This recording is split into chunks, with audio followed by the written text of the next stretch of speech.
ഇത്രയും സുനാമി ഉണ്ടായിട്ടും എന്തുകൊണ്ട് ബേപ്പൂർ പിടിച്ചെടുക്കാൻ കഴിഞ്ഞില്ല എന്ന് വിലയിരുത്തിയോ? അതിലെൻ്റെ വ്യക്തിപരമായ അഭിപ്രായം ബേപ്പൂർ നിയോജകമണ്ഡലത്തിലും ജയിക്കുമായിരുന്നു. അവിടെ മത്സരിച്ച PV അൻവറിനെ മാറ്റണമെന്നല്ല ഞാൻ പറയുന്നത്. PV അൻവർ കോൺഗ്രസിൻ്റെ കൈപ്പത്തി ചിഹ്നത്തിൽ ബേപ്പൂരിൽ മത്സരിച്ചിരുന്നുവെങ്കിൽ നിശ്ചയമായും ജയിക്കുമായിരുന്നു. ഇനി PV അൻവർ അല്ല, ഒരു കോൺഗ്രസ് കാൻഡിഡേറ്റ് അല്ലെങ്കിൽ ഒരു മുസ്ലിം ലീഗിൻ്റെ കാൻഡിഡേറ്റ് UDFകാർക്ക് ഇപ്പോഴും സുപരിചിതമായ അവരിഷ്ടപ്പെടുന്ന ഹൃദയത്തിൽ പേറി നടക്കുന്ന ചിഹ്നമാണല്ലോ കൈയാണെങ്കിലും കോണിയാണെങ്കിലും. ഈ രണ്ടിലേതെങ്കിലും ഒരു ചിഹ്നമാണെങ്കിൽ പോലും അവിടെ ജയിക്കാൻ സാധിക്കും. മനസ്സിലാക്കിയെടുത്തോളം ഇപ്പോൾ ഫറൂഖിലും രാമനാട്ടുകരയിലൊക്കെ UDFൻ്റെ അല്ലെങ്കിൽ സീറ്റ് കിട്ടിയതാണ് കോർപ്പറേഷനിൽ. ഔട്ട് ഓഫ് 30 ഇതായിരുന്നു ഞങ്ങൾ. അല്ല, ഈ രാമനാട്ടുകരയിൽ നിന്നും ഫറൂഖിൽ നിന്നുള്ള വോട്ടൊക്കെ തന്നെ കോൺഗ്രസിൻ്റെ വോട്ട് ശതമാനം കുറഞ്ഞത് ആണ് കാണാൻ കഴിഞ്ഞത്. എന്തായാലും ആ സീറ്റും ജയിക്കേണ്ടതായിരുന്നു. എന്താണ് പരാജയം ഇടയെ അതിനെക്കുറിച്ചൊക്കെ പാർട്ടി അന്വേഷിക്കുകയും പഠിക്കുകയൊക്കെ ചെയ്യും. ഇത് എൻ്റെ ഒരു വ്യക്തിപരമായ അഭിപ്രായമാണ്. ആയിരുന്നെങ്കിൽ PV അൻവർ പഴയ കോൺഗ്രസ്സുകാരനാണ്. അദ്ദേഹം കൈ ചിഹ്നത്തിൽ ശ്രീമതി ഗാന്ധിയും രാജീവ് ഗാന്ധിയും ഒക്കെ ആകാശത്തോളം ഉയർത്തിപ്പിടിച്ച കൈ ചിഹ്നത്തിൽ മത്സരിച്ചിരുന്നുവെങ്കിൽ അവിടെ വിജയം ഉറപ്പായിരുന്നു. അങ്ങനെയാണെങ്കിൽ 13 ഔട്ട് ഓഫ് 13 എന്ന് കോഴിക്കോട് ജില്ലാ കോൺഗ്രസ് പ്രസിഡന്റ് ശ്രീ പ്രവീൺ പറയാൻ തുടങ്ങിയിട്ട് ഏകദേശം ഒരു വർഷമായി. അതെ, അപ്പോഴേ അദ്ദേഹം പറഞ്ഞുകൊണ്ടിരിക്കുന്നതാണ് സ്ഥിരമായി. പക്ഷേ അതൊരു അതിരുകടന്ന ആഗ്രഹമാണെന്ന് പലപ്പോഴും അത് കുറച്ച് കൂടുതലല്ലേ എന്നൊക്കെ തോന്നിയിട്ടുണ്ടെങ്കിലും ഇത്തവണ 13 ഔട്ട് ഓഫ് 12 കിട്ടിയിരിക്കുകയാണ്. ഈ ശത്രുക്കൾ പറയുന്ന, അതായത് ഈ രാഷ്ട്രീയ ശത്രുക്കളെ ഉദ്ദേശിച്ചത് ന്യൂനപക്ഷ ഏകീകരണമാണ്, അല്ലെങ്കിൽ ജാതി പറഞ്ഞാണ് വോട്ട് നേടിയത്, അങ്ങനെയൊക്കെ പറഞ്ഞൊരു ആക്ഷേപമൊക്കെ കേൾക്കണ്ടായല്ലോ. അതിനൊക്കെ എങ്ങനെയാണ് പ്രതിരോധിച്ചത്? ഇലക്ഷൻ കഴിഞ്ഞപ്പോൾ സാധാരണ ഏത് ഇലക്ഷനാണെങ്കിലും തിരഞ്ഞെടുപ്പ് കഴിഞ്ഞാൽ EMSൻ്റെ കാലം തൊട്ടേ കമ്മ്യൂണിസ്റ്റ് പാർട്ടി ഒരു കണക്കും കസർത്തും ഒക്കെ പറയാറുണ്ട്. ശതമാനം വെച്ച് അവർ ജയിച്ചതായി അവർ പ്രഖ്യാപിക്കാറുണ്ട്. ഇത്തവണ 1-1.5 ദിവസമോ ഇരുന്ന് ആലോചിച്ചിട്ടും പരാജയത്തിന് ഒരു കാരണം കണ്ടെത്താൻ അവർ കഴിഞ്ഞിട്ടില്ല. അവരിനിയും പഠിക്കേണ്ടിയിരിക്കുമെന്ന് പറഞ്ഞത്. UDFനെതിരെ ഒന്നും ഒരിടത്തും ഒരു പരാതിയും പറഞ്ഞിട്ടില്ല. കാരണം ഞങ്ങൾ പ്രതിപക്ഷത്തിരിക്കുകയല്ലേ. ഇലക്ഷൻ പ്രഖ്യാപിച്ചതിന് ശേഷവും സർക്കാരിൻ്റെ പണം ഉപയോഗിച്ച് കോടിക്കണക്കിന് രൂപയുടെ ബോർഡുകൾ, ഫ്ലെക്സ് ബോർഡുകളൊക്കെ ഇവിടെ വെച്ചു. ഇലക്ഷൻ്റെ മാനദണ്ഡങ്ങൾ തെറ്റിച്ചുകൊണ്ടുള്ള പല പ്രഖ്യാപനങ്ങളും നടത്തി. ഒന്ന് നോക്കും, നിങ്ങൾ വെള്ളിമാട് കുന്ന് മലാപ്പറമ്പ് റോഡ്, അത് രാമേശ്വരത്തെ ക്ഷൗരം പോലെ പകുതി പ്രവൃത്തി പോലും പൂർത്തിയായിട്ട് ഒന്ന് വടിച്ചു വെച്ചിട്ടേ ഉള്ളൂ. അതിൻ്റെ ഉദ്ഘാടനം അതിന് എടുക്കപ്പെട്ടതാണ്. അന്നൊക്കെ എന്നും രാത്രികാലത്ത് പോലും കുറച്ച് ദിവസം പണിയെടുത്തു. ഉദ്ഘാടനം കഴിഞ്ഞതിന് ശേഷം അതിൻ്റെ ഒരു പ്രവൃത്തിയും നടക്കുന്നില്ല. ഈ മഴ ചെയ്താലൊക്കെ ചാലിലൊക്കെ ആൾ വീട് മരിച്ചാൽ പോലും നിങ്ങൾ അത്ഭുതപ്പെടേണ്ട ആവശ്യമില്ല. അപ്പം അങ്ങനെ ഒരുപാട് കാര്യങ്ങൾ ഗിമ്മിക്സുകൾ നടത്തി. പക്ഷെ ആ ഗിമ്മിക്സ് ഒന്നും തന്നെ ജനങ്ങളെ സ്വാധീനിക്കുവാനോ ജനങ്ങളുടെ തീരുമാനത്തിൽ ഒരു മാറ്റമുണ്ടാക്കുവാനോ സാധിച്ചില്ല. ഇനിയിപ്പോൾ ഏതായാലും നല്ല വിജയം നേടി. അതുപോലെ തന്നെ ഇനിയിപ്പം എല്ലാവരും ആകാംക്ഷയോടെ കാത്തിരിക്കുന്നത് നമുക്ക് കോഴിക്കോട് ജില്ലയിൽ നിന്ന് എത്ര മന്ത്രിമാരുണ്ടാകും, അല്ലെങ്കിൽ കോൺഗ്രസിൽ ഒരു മന്ത്രി ഉണ്ടാകുമോ എന്നൊക്കെ. ഇല്ല എന്ന് പറഞ്ഞാൽ മലബാറിൻ്റെ ഹെഡ് ക്വാർട്ടേഴ്സാണ്. കോൺഗ്രസിൻ്റെ ഹിസ്റ്ററിയിൽ വലിയ പ്രാധാന്യമുള്ള ഒരു സ്ഥലം, സ്വാതന്ത്ര്യ സമരത്തിലാണെങ്കിലൊക്കെ തന്നെ കോഴിക്കോടിനൊരു പ്രാധാന്യമുണ്ട്. വലിയ പ്രാധാന്യമുള്ള ഒരു ജില്ലയാണ് മലബാർ. മുഹമ്മദ് അബ്ദുറഹ്മാൻ സാഹിബിൻ്റെ സ്ഥലം അദ്ദേഹത്തിൻ്റെ കർമ്മമണ്ഡലമായിരുന്നു. കോൺഗ്രസ്സുകാർ OP എന്ന പേരിൽ അറിയപ്പെടുന്ന കോൺഗ്രസ്സുകാരുടെ അമ്മയായ EV കുട്ടിമാളു അമ്മയുടെ സ്ഥലം, CKജിയുടെ ജില്ല, CK ഗോവിന്ദനാരുടെ, കേളപ്പജിയുടെ. അപ്പോൾ കോഴിക്കോടിന് ഒരു കോൺഗ്രസുമായ ഒരു വലിയ പാരമ്പര്യവും പൈതൃകവും ഉള്ള സ്ഥലമാണ്. പിന്നെ UDF ഗവൺമെൻറ് വരുമ്പോൾ കോഴിക്കോട് ജില്ലയിൽ നിന്ന് മന്ത്രിമാരുണ്ടായിട്ടുണ്ട്. ഡോക്ടർ അടിയോടി ലീഡറുടെ മന്ത്രിസഭയിൽ മന്ത്രിയായി. അദ്ദേഹം കന്നി MLA ആയപ്പോഴാണ് മന്ത്രിയായത്. രണ്ടാമത്തെ ടേമിലൊന്നുമല്ല. ശങ്കരൻ വക്കീൽ MLA ആയി സത്യവാചകം ചൊല്ലിയതിൻ്റെ പിറ്റേ ദിവസം തന്നെ മന്ത്രിയായി സത്യവാചകം ചൊല്ലിയിട്ടുണ്ട്. ശ്രീമതി MT പത്മ കോഴിക്കോടിൻ്റെ മന്ത്രിയായിരുന്നു. സുജനപാൽ കോഴിക്കോട് നിന്നുള്ള മന്ത്രിയായിരുന്നു. സിറിയക് ജോൺ കോഴിക്കോട് ജില്ലയിൽ നിന്നുള്ള മന്ത്രിയായിരുന്നു. കോഴിക്കോട് ജില്ലയ്ക്ക് UDF ഭരണത്തിൽ വരുന്ന സന്ദർഭത്തിലൊക്കെ പ്രാതിനിധ്യമുണ്ടായിട്ടുണ്ട്. ഇത്തവണയാണെങ്കിൽ ലഭിച്ച 5 സീറ്റിലും പാർട്ടിയെ വിജയിപ്പിക്കാൻ കോഴിക്കോട്ടുകാർക്ക് സാധിച്ചു. അത് ചെറിയ ഭൂരിപക്ഷമൊന്നുമല്ല, നല്ല മാർജിനോടുകൂടി വിജയിച്ചു. അപ്പം നിർബന്ധമായും കേരളത്തിൽ അധികാരമേൽക്കാൻ പോകുന്ന ഐക്യ ജനാധിപത്യ മുന്നണി മന്ത്രിസഭയിൽ കോഴിക്കോട് ജില്ലയ്ക്ക് അർഹമായ പ്രാതിനിധ്യം കോഴിക്കോട് ജില്ലയിലെ കോൺഗ്രസ് നേതൃത്വം നൽകണമെന്നാണ് എൻ്റെ അഭിപ്രായം. നൽകും എന്ന ഉറച്ച പ്രതീക്ഷയാണ് അങ്ങനെ. നമ്മൾ ഇതിലൊന്നും ഒരു നിർദ്ദേശത്തിൻ്റെ ആവശ്യം. കോഴിക്കോട് ജില്ല ഇന്ത്യക്ക് മാതൃകയായി പല കാര്യങ്ങളിലും പ്രവർത്തിക്കാൻ കഴിഞ്ഞിട്ടുണ്ട്. ഈ രാഹുൽ ഗാന്ധി ഇലക്ഷൻ്റെ ഒക്കെ മുമ്പേ AICCയുടെ ജനറൽ സെക്രട്ടറിമാർ അതുപോലുള്ള ആളുകളൊക്കെ വന്ന് നമ്മുടെ ഓഫീസ് കണ്ടപ്പോൾ, DCC ഓഫീസ്, എൻ്റെ കാലത്താണ് അതിൻ്റെ തർക്കങ്ങൾ, വസ്തു സംബന്ധമായ കേസുകൾക്കൊക്കെ ഒരു പരിഹാരമുണ്ടാക്കി. ഒരു 2,60,00,000 രൂപയ്ക്ക് അത് വിലക്ക് വാങ്ങിയത് ഞാൻ DC പ്രസിഡൻ്റ് ആയിരുന്ന കാലത്താണ്. പക്ഷേ അവിടെ ഒരു കെട്ടിടം ഉണ്ടായത് ഇപ്പോഴാണ്. കെട്ടിടം എന്ന് പറയുമ്പോൾ ഇന്ത്യയിലെ മറ്റൊരു ജില്ലയിലും തന്നെ ഇത്തരത്തിലുള്ള ഒരു ഓഫീസ്, ഒരുപക്ഷെ ഇന്ത്യയിൽ തന്നെയുള്ള ജില്ലാ കോൺഗ്രസ് കമ്മിറ്റികളുടെ ഓഫീസിൽ ഏറ്റവും നല്ല ഓഫീസ് നമ്മുടെ കോഴിക്കോട് ജില്ലയിലെ ഓഫീസായിരിക്കും. അപ്പോൾ നല്ല 5 MLA ജയിച്ചു, 5 പേരും ജയിച്ചു. അങ്ങനെയൊക്കെയുള്ള ഒരു പിന്നെ ഈ രാഷ്ട്രീയ ലോക്കൽ ബോഡീസിൽ മുന്നേറ്റമുണ്ടായി. ജില്ലാ പഞ്ചായത്ത് തിരിച്ചെടുത്തു. പിന്നെ കോർപ്പറേഷൻ ഒരു കപ്പിനും ചുണ്ടിനും ഇടയിൽ നഷ്ടപ്പെട്ടു. ഭൂരിപക്ഷം പഞ്ചായത്തുകളൊക്കെ മുമ്പും വന്നിട്ടുണ്ട്. പക്ഷെ ആ രീതിയിലൊക്കെ നല്ല പ്രകടനം കാഴ്ചവെച്ച ഒരു ജില്ല എന്ന നിലയിൽ ഇപ്പോൾ തിരുവനന്തപുരത്ത് എല്ലാ സീറ്റിലും ജയിച്ചിട്ടില്ലല്ലോ, തൃശ്ശൂരിൽ എല്ലാ സീറ്റും ജയിച്ചില്ലല്ലോ. അപ്പോൾ എല്ലാ സമയത്തേ പറഞ്ഞിട്ടുണ്ടല്ലോ ഇന്നാള് മന്ത്രിയാകുന്നൊക്കെ, പ്രവീൺ കുമാർ മന്ത്രിയാകുന്ന പ്രചരണ സമയത്ത് എൻ്റെ ഒരു രീതി എന്ന് പറഞ്ഞാൽ, ഞാനൊരു കോൺസ്റ്റിറ്റ്യുവൻസിയിൽ പ്രചരണത്തിന് പോയാൽ അവിടെ മത്സരിക്കുന്ന സ്ഥാനാർത്ഥിയെ ആകാശത്തോളം ഉയർത്തിക്കാണിച്ച് സംസാരിക്കുക, അതെൻ്റെ ഡ്യൂട്ടിയാണ്. അതായത് അവിടെ മത്സരിക്കുന്ന കാൻഡിഡേറ്റിന് വേണ്ടിയാണല്ലോ നമ്മൾ പ്രചരണത്തിൽ, അല്ലെങ്കിൽ അവിടെ പോകാതിരിക്കണം. അപ്പം ഞാൻ ഓരോ നിയോജകമണ്ഡലത്തിൽ ചെല്ലുമ്പം ആ നിയോജകമണ്ഡലത്തിൽ മത്സരിക്കുന്നവരെക്കുറിച്ച് നല്ലത് മാത്രമേ, അതായത് സ്ഥാനാർത്ഥി പോലും ചിന്തിക്കുന്നതിനപ്പുറമൊക്കെ ഞാൻ സംസാരിച്ചിട്ടുണ്ട്.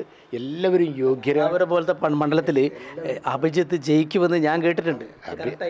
അഭിജിത്ത് ജയിക്കുമെന്ന കാര്യം, കോഴിക്കോട് ജില്ലയിൽ ആദ്യം ജയിക്കുന്ന നിയോജക മണ്ഡലം നാദാപുരമായിരിക്കുമെന്ന് ഞാൻ ധൈര്യപൂർവ്വം പറയുണ്ടായി. കാരണം അവിടെ മുൻപെന്നത്തതിനേക്കാളും ജനങ്ങളങ്ങ് ഏറ്റെടുക്കുക. ഇത് നമ്മളെ മണ്ഡലം committee, booth committee, ward committee, election committee, ഇതിനൊക്കെ പുറമെ ജനങ്ങളുടെ ഒരു ആരവം കണ്ടാൽ, നമുക്കൊരു യോഗത്തിൽ സംസാരിക്കുമെന്ന് നമുക്കറിയാം നമ്മുടെ പ്രസംഗം ജനങ്ങൾ സ്വീകരിക്കുന്നുണ്ടോ ഇല്ലേ എന്ന്. അപ്പോൾ ഞാൻ ഇലക്ഷൻ യോഗങ്ങളിലൊക്കെ പോകുമ്പം തന്നെ നമുക്കത് മനസ്സിലാക്കാൻ പറ്റുമല്ലോ. അപ്പോൾ അവിടെയൊക്കെ എന്തായാലും ജയിക്കും എന്ന കാര്യത്തിൽ ഞങ്ങൾക്ക് ആർക്കും ഒരു സംശയം ഉണ്ടായിരുന്നില്ല. അപ്പോൾ തന്നെ ഈ പ്രവീൺ ഏട്ടനോ അല്ലേ ഇപ്പോൾ തഹലിയ മത്സരിച്ചത്, തഹലിയ ജയിക്കും ഞാനവിടെ പറഞ്ഞതാണ്. ഷാഫിയുടെ ഒരു സ്ത്രീരൂപമാണ് പിന്നെ തഹലിയ എന്നൊക്കെ ഞാൻ പറഞ്ഞു. പക്ഷേ ഇന്ത്യൻ യൂണിയൻ മുസ്ലിം ലീഗിൻ്റെ ചരിത്രത്തിൽ ആദ്യമായി ഈ ഇലക്ഷൻ ഒരു വനിതാ MLA ഉണ്ടായിരിക്കുക. ആദ്യത്തെ വനിതാ MLA ആകാനുള്ള ഭാഗ്യം ആ കുട്ടിക്ക് ഉണ്ടായിരിക്കുകയാണ്. അപ്പോൾ പ്രവീൺ മന്ത്രിയാവാൻ എല്ലാ അർത്ഥത്തിലും യോഗ്യനാണ്. യാതൊരുവിധ കാരണം അദ്ദേഹത്തിൻ്റെ സംഘടനയിൽ നൽകിയ സംഭാവനകൾ അതൊക്കെ വളരെ വലുതാണ്. കാരണം ഈ ഒരു ഇത്ര സീറ്റ് DCCക്ക് അതിൻ്റേതായ പങ്കുണ്ടാകുമല്ലോ. ഓഫീസ് ഉണ്ടാക്കുക എന്ന് പറഞ്ഞാൽ ചെറിയ കാര്യമല്ല. അപ്പോൾ എല്ലാ കാര്യങ്ങളും നല്ല രീതിയിലാണ് കാര്യങ്ങളൊക്കെ മുന്നോട്ട് പോകുന്നത്.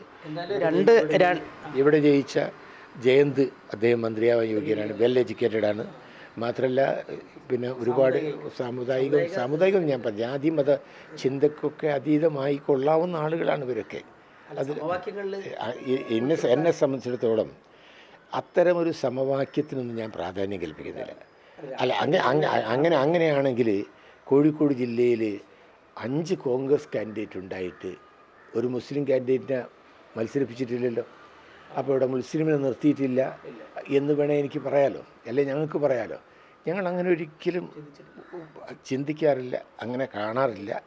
ആരായിരിക്കും കിട്ടുന്നതിന് വേണ്ടി ഏതെങ്കിലും ഒരു പല പണ്ഡിതൻ്റെയോ അല്ലെങ്കിൽ അങ്ങനെയുള്ള ആരുടെയോ കത്ത് വാങ്ങി KPCCക്കോ മേലുള്ള കമ്മിറ്റിക്കോ കൊടുക്കുന്നൊരു സമ്പ്രദായം മലബാറിലില്ല. എന്നെ സംബന്ധിച്ചിടത്തോളം ഞാൻ അങ്ങനെ ഒരു കാര്യം ഇതുവരെ ചിന്തിക്കാത്ത. ഇപ്പം മന്ത്രിമാരെ നിർദ്ദേശിക്കാനോ അല്ലെ അഭിപ്രായം പറയാനോ ചെറിയൊരു ബുദ്ധിമുട്ടിപ്പം ഉണ്ടാവും. രണ്ടുപേരും ആരാണെന്നുള്ള മന്ത്രിമാർ ആരാവണം എന്ന് എന്നോട് പാർട്ടി ചോദിച്ചാൽ ആ സമയത്ത് പറയാമെന്നല്ലാതെ ഇങ്ങനെ ഒരു ഇൻ്റർവ്യൂവിൽ അത് പറയും. ആണെങ്കിൽ നമുക്കൊരു ജില്ലാ അധ്യക്ഷൻ ഇപ്പോൾ അദ്ദേഹം പ്രവീൺ കുമാർ സ്ഥാനമൊഴിയുമ്പോൾ ഇവിടെയുള്ള ഒരു പ്രശ്നം, നിർബന്ധമായും കോഴിക്കോട് ജില്ലയിൽ നിന്ന് ഒരു മന്ത്രി ഉണ്ടാവണം, കോൺഗ്രസ് മന്ത്രി ഉണ്ടാകണം. ഓക്കെ, മന്ത്രി ഉണ്ടാവും, അതോടൊപ്പം ഉണ്ടാവണം. ശരി, ഈ DCC അധ്യക്ഷൻ ഒഴിയുന്നു, DC അധ്യക്ഷൻ ഒഴിയുന്നു, പകരം ആര് വരും എന്നുള്ളൊരു ചർച്ച. DCC അധ്യക്ഷൻ്റെ കാര്യം ഒന്ന് പാർട്ടി, ഞാനിപ്പോൾ സത്യം പറഞ്ഞാൽ KPCC മെമ്പറാണ്. 10 വർഷമായി ഞാൻ DCC പ്രസിഡൻ്റ് പദം ഒഴിഞ്ഞിട്ട്. എൻ്റെ കൂടെ ജില്ലാ കോൺഗ്രസ് കമ്മിറ്റി പ്രസിഡൻ്റ് പദം ഒഴിഞ്ഞ എല്ലാവരെയും കോൺഗ്രസ് പാർട്ടി വീണ്ടും പാർട്ടിയിൽ പരിഗണിച്ചിട്ടുണ്ട്, പദവികൾ നൽകി. അങ്ങനെ പദവികൾ നൽകാത്ത 2 പേരേ ഉള്ളൂ. ഒന്ന് ഞാനും, മറ്റൊന്ന് സുബ്രഹ്മണ്യല്ല, ആരോഗ്യപരമായി കുറച്ച് ബുദ്ധിമുട്ടുള്ള പഴയ DCC പ്രസിഡൻ്റായിരുന്ന ബീരാൻകുട്ടി സാഹിബ്. അപ്പോൾ ബീരാൻകുട്ടി സാഹിബിൻ എന്നെയും മാത്രമാണ് പഴയ പ്രസിഡന്റ്. എന്തുകൊണ്ടെന്ന് എനിക്കറിയില്ല. അപ്പോൾ പാർട്ടിയിൽ കഴിഞ്ഞ 10 വർഷമായി KPCC മെമ്പർ എന്നതിലുപരി KPCC എക്സിക്യൂട്ടീവിലോ അല്ലെങ്കിൽ മറ്റൊരു സമിതിയിലും ഞാനില്ല. അപ്പോൾ അതുകൊണ്ട് തന്നെ എന്നോട് ആരെവിടുന്ന് മന്ത്രിയാക്കണം എന്നൊരഭിപ്രായം പാർട്ടിയുടെ നേതൃത്വം ചോദിക്കാൻ യാതൊരു സാധ്യതയില്ല. കാരണം ഞാൻ അവരുടെ ആ ഒരു കാറ്റഗറിയിൽ വരുന്നില്ല. അങ്ങയുടെ ഒരു കാരണവർ നിലയിൽ ചോദിച്ചാൽ തീർച്ചയായിട്ടും എൻ്റെതായ അഭിപ്രായം അതൊക്കെ തന്നെ. ഇപ്പോൾ അധ്യക്ഷൻ ആരെയെന്ന് പറഞ്ഞാൽ പിന്നെ KPCC ലീഡർഷിപ്പ് അല്ല പരിഗണിക്കേണ്ടത്. നമ്മളൊരാളെ പറയേണ്ട കാര്യമില്ല. അങ്ങനെ ഇവിടെ ഒരു അഭിപ്രായങ്ങൾ ആരാഞ്ഞിട്ടൊന്നും, ഇവിടുത്തെ ഒരു സർവേ നടത്തിയിട്ട് ഒരു അഭിപ്രായം ആരാഞ്ഞിട്ടോ, എന്നെപ്പോലും DC പ്രസിഡൻ്റാക്കിയത് അങ്ങനെ ഒരു സർവേ നടത്തിയിട്ടൊന്നുമല്ല. അന്ന് പത്രത്തിൽ അന്നൊക്കെ വന്നുകൊണ്ടിരുന്നത് എൻ്റെ പേര് വന്നിരുന്നില്ല, സാധ്യതാ ലിസ്റ്റ് പോലും എൻ്റെ പേരുണ്ടായിരുന്നില്ല. പക്ഷേ പ്രസിഡന്റുമാരെ പ്രഖ്യാപിക്കുന്നതിൻ്റെ 3 ദിവസം മുമ്പ് ഡൽഹിയിൽ നിന്ന് ഉമ്മൻചാണ്ടി സാർ എന്നെ ഫോൺ ചെയ്തു. എന്നോട് അദ്ദേഹം പറഞ്ഞു, കോഴിക്കോട് DCC പ്രസിഡൻ്റായി പ്രഖ്യാപിക്കാൻ പോകുന്നത് തന്നെയാണ്. തൻ്റെ പതിവ് സ്വഭാവം അനുസരിച്ച് ഇത് നാട്ടുകാരോടാരും ഇപ്പോൾ പറയണ്ട. ഇപ്പോൾ പറഞ്ഞാൽ ചില പാർട്ടിയിൽ നിന്ന് തന്നെ ചിലപ്പോൾ ഈ ആരെങ്കിലും ഒരാൾ സഹായിക്കാൻ ബുദ്ധിമുട്ടാണ്. പാര വെക്കാൻ വളരെ എളുപ്പമാണല്ലോ. എന്തായാലും എങ്ങനെയുള്ള ആളാവണമെന്ന് ഒരു നിർദ്ദേശം വെച്ച് നമുക്കിത് അവസാനിപ്പിക്കാം. നമ്മൾ പറയും എല്ലാവരെയും യോജിപ്പിച്ച് കൊണ്ടുപോകാൻ പറ്റുന്ന ഒരു ആൾ, മിടുക്കനായ ആൾ വേണം എന്നല്ലാതെ ഈ ഒരാളെ പേരും എന്നെ സംബന്ധിച്ചിടത്തോളം നിർദ്ദേശിക്കാൻ. ഞാനോട് ചോദിച്ചാൽ എന്നെ തന്നെ ആക്കണം എന്നല്ല ഞാൻ പറയുക. അപ്പോൾ ഞാനോട് ചോദിക്കൊന്നുമില്ല, ഞാനങ്ങനെ ഒരു നിർദ്ദേശം ഒന്നും അറിയില്ല. നമ്മളെ സംബന്ധിച്ചിടത്തോളം ഒന്നും അറിയില്ല. ഞാൻ പ്രസിഡൻ്റാകാൻ ആഗ്രഹിക്കുന്നുമില്ല. നമ്മളിപ്പോൾ ഉള്ളത് കൊണ്ട് വളരെ ഹാപ്പിയാണ്. ഓക്കെ, അതാണ് നല്ലത് എന്ന് ആഗ്രഹിക്കാം നമുക്ക്. അതുപോലെ തന്നെ നല്ല ഒരു ആളെ പാർട്ടി നിർദ്ദേശിക്കാനും നല്ല രീതിയിൽ മുന്നോട്ട് നയിക്കാൻ ഇപ്പോൾ 12 അടുത്ത തവണ ഔട്ട് ഓഫ് 13 കിട്ടാൻ ആഗ്രഹിക്കുന്ന ഒരു അവസ്ഥയിലേക്ക് ആവട്ടെ എന്നാണ്. കോഴിക്കോട് പഴയ പോലെ അല്ല.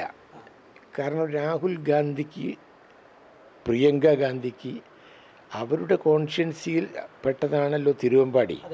അവർക്കൊക്കെ കോഴിക്കോടുമായി പറഞ്ഞു കേട്ട ദൂരെ നിന്ന് നോക്കിയ അനുഭവമില്ല. അവർക്ക് ഇവിടെ വരികയും ഇവിടുത്തെ പൊളിറ്റിക്സും രാഷ്ട്രീയവും കേരളത്തിലെ രാഷ്ട്രീയവും അവർ പഠിച്ചിട്ടുണ്ട്. അവരെ കോൺഷ്യൻസിൽപ്പെട്ട ഭാഗമൊക്കെ കോഴിക്കോടുള്ളതുകൊണ്ട് കോഴിക്കോടിനെ കുറിച്ച് അവർക്ക് നല്ല ധാരണയുണ്ട്, പഴയതുപോലെയല്ല. പിന്നെ AICC എന്ന് പറഞ്ഞാൽ എത്ര പേരായിരുന്നു ഈ ഇലക്ഷനിൽ മത്സരിക്കാൻ ആഗ്രഹിച്ചത്? എനിക്ക് ആഗ്രഹമുണ്ടായിരുന്നു, സ്വാഭാവികമാണ്. പാർലമെൻറ്റ് മെമ്പർമാർ വരെ മത്സരിക്കാൻ, നിയമസഭയിൽ മത്സരിക്കാൻ ആഗ്രഹം പ്രകടിപ്പിച്ചു. അങ്ങനെ മത്സരാർത്ഥികളായി പാർലമെൻറ്റ് മെമ്പർമാർ വരെ രംഗത്ത് വന്നപ്പോൾ കോൺഗ്രസിൻ്റെ ദേശീയ അധ്യക്ഷൻ ഖാർഗെ എത്ര അനായാസമായിട്ടാണ് ആ പ്രശ്നം കൈകാര്യം ചെയ്തത്. നല്ലൊരു നേതൃത്വവും ആ നേതൃത്വം നല്ല രീതിയിൽ നല്ല പ്രതീക്ഷയാണുള്ളത്.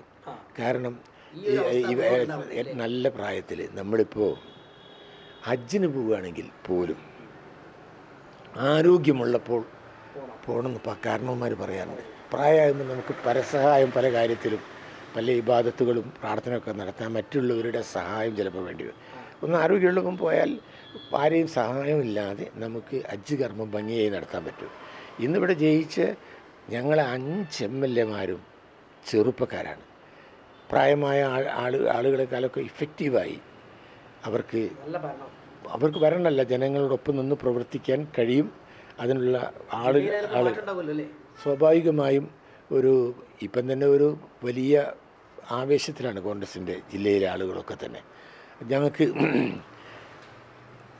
ഈ സർക്കാരിൻ്റെ ഈ ബോർഡ് വെച്ച കാറിൽ 5 MLA-മാർ, ഞങ്ങൾക്ക് ഒരു MLA-നെ കിട്ടാത്തതിലുള്ളൊരു വിഷമമുണ്ടായിരുന്നു.